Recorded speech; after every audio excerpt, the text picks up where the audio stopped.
Rice మిల్లర్ల సమస్యలను వెంటనే పరిష్కరించాలని డిమాండ్ చేశారు BC political JAC state chairman doctor Yugandhar Goud.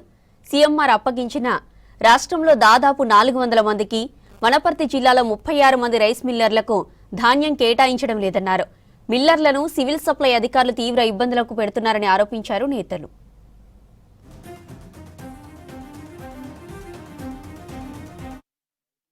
చేయాలని చెప్పి అహర్నిశలు కూడా శ్రమిస్తున్నటువంటి పరిస్థితి ఉంది.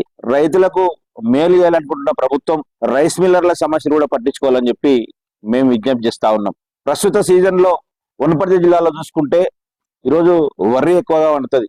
మిగతా రాష్ట్రం అంతా కూడా అదే పరిస్థితి. ఈసారి వర్షాలు పుష్కలంగా ఉండడంతో వరి ధాన్యం ఎక్కువైంది. దాంట్లో సన్న రకం బోనస్లు ఇస్తున్నందుకు సన్న రకాలు కూడా ఎక్కువ పండిస్తున్నటువంటి పరిస్థితి ఉంది రైతులు.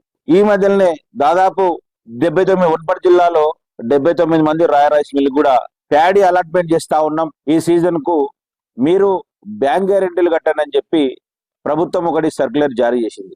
దానికి అనుగుణంగా మరి బ్యాంక్ గ్యారెంటీలు కట్టిన తర్వాత మళ్ళీ 39 మందికి మేము మీకు ధాన్యం కేటాయించట్లేదు, మిమ్మల్ని డిఫాల్టర్ కింద లెక్కేస్తున్నామని చెప్తుండ్రు. మళ్ళీ ఎట్లా డిఫాల్టర్ అయింది వీళ్ళనేది చూస్తే 2022-23 వరకు వాళ్ళకి ఇచ్చిన ధాన్యం కంప్లీట్ కట్టిరు 100%. ధాన్యం కట్టిన వాళ్ళు డిఫాల్టర్ కింద రావాలి. కట్టినాక కూడా డిఫాల్ట్ ఎందుకంటే అప్పుడు లేటుగా పెట్టిండ్రని చెప్పి 25% పెనాల్టీ, 12% ఇంట్రెస్ట్ ఇవ్వాలంట.